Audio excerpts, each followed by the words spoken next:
أعوذ بالله من الشيطان الرجيم بسم الله الرحمن الرحيم وإذا قيل لهم لا تفسدوا في الأرض قالوا إنما نحن مصلحون. Sengathi Allah angabusisa ukufundwa kwezwi lakhe. Ngicela uAllah angivikele kusathane ongathandwa. Egameni lika Allah onomusa onesihawu. uAllah ukhuluma indaba enkulu namhlanje ngabantu abazenza osiyazi bebe bengazilutho. Lalela ukuthi uAllah uthini. Uthi wa idha qila lahum, uma abantu betshelwa, uma kukhulunywa nabo laba abazenza osiyazi kanti abazilutho, uma kuthuyani kubo la tufsidu fil ardi, ningenzi ubusathane emhlabeni, ningenzi ukukhohlakala emhlabeni, ningadukisi abantu emhlabeni. Bona bathini? Qalu innama nahnu muslihun.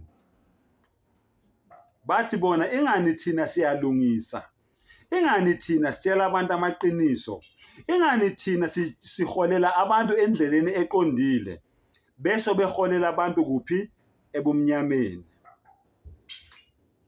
Lalelani, indaba yami namhlanje ingo enigma. Angithi nina nakoleka imali eyishisiwe, nikolekela uEnigma ukuthi athengele imoto, uChris wamthengela imoto ngemali ekolekwe yini. Namhlanje ke ngiyayiphosa inselelo futhi kini, ngithi nina mkolekeleni futhi enye imali niyombhadalela esikhungweni sesibhedlela sabagula ngengqondo. Angikuphindele.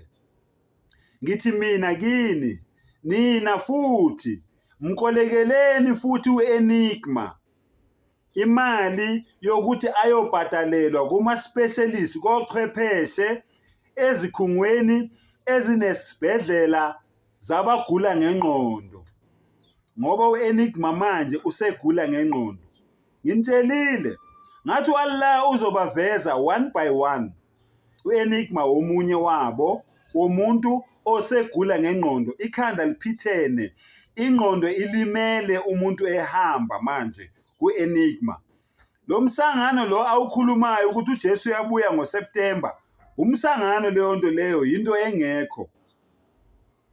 uEnigma usebenzela uSathane, uEnigma uyinceku kaSathane.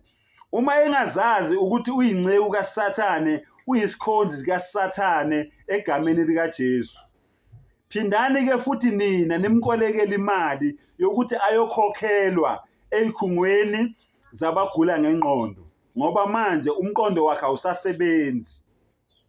Lalela ke Matthew 24 iverse 4. uJesu waphendula wathi kubo, qaphelani ningadukiswa muntu. Yezwa, yena lo Jesu lo ahlale ekhuluma ngayo Enigma ethi ukhuluma naye, umtshela yonke lemsangano le ayitshela abantu, kukhuluma yena manje la eBhayibhelini. Lalela ukuthi uthini. Ningadukiswa muntu ngokuba kuyakuza abaningi ngegama lami. Yezwa, Jesus is the Lord, Jesus is the Lord. The Lord said to me, the Lord said to me, repent, repent. Amagama kaEnigma la ngithi, lalela uthi uJesu mqapheleni. Kuyokuza abaningi ngegama lami bathi mina nginguKristu, badukise abaningi. Uyamuzwa? uEnigma udukisa abantu abaningi ngoba usenkundleni yokuxhumana. Baningi abantu asebedukile bedukiswa uEnigma. niyakuzwa izimpi namahemuhemu ezimpi, bhekani ningethuki ngokuba kumele ukuba kwenzeke, kepha ukuphela kobe kungakafiki. Yezwa-ke, mabeqala u-Enigma besisangana njengoba ethi yena umhla wokuphela usufikile ungoSeptemba, uJesu uyabuya ngoSeptemba. Uthi uJesu yena kobe kungakafiki, bobe beqala nje ukusangana u-Enigma kanje, nabanye abaningi akasangani yedwa. Abanye sesibabonile abaholi kodwa bathwele basangene nabo emasayidini abo, angithi. So u-Enigma naye unendlela yakhe asangana ngayo naye. Okay, lalela, ngokuba isizwe siyakuvukela isizwe nombuso uvukele umbuso, kube khona indlala nokuzamazama komhlaba izindawo ngezindawo, kepha konke lokho kungukuqala kwemihelo. Yezwa, ukuqala ama-signs la yabonisayo ukuthi manje umhlaba usufike ekugcineni, usuyele ekugcineni, akukafiki isikhathi sokuthi umhlaba uphele. So lo msangano lokhunye u-Enigma kaSeptemba suwulindile, nanka amehle kakho umbombo. Kodwa ngisaphinda futhi ngithini, mkolekeleni imali ayobhadalelwa ey'khungweni zabagula ngengqondo, ngoba ingqondo yakhe ayisasebenzi, umqondo uphithene manje, ilimele ingqondo kodwa umuntu uyahamba. Ngiyabonga kakhulu.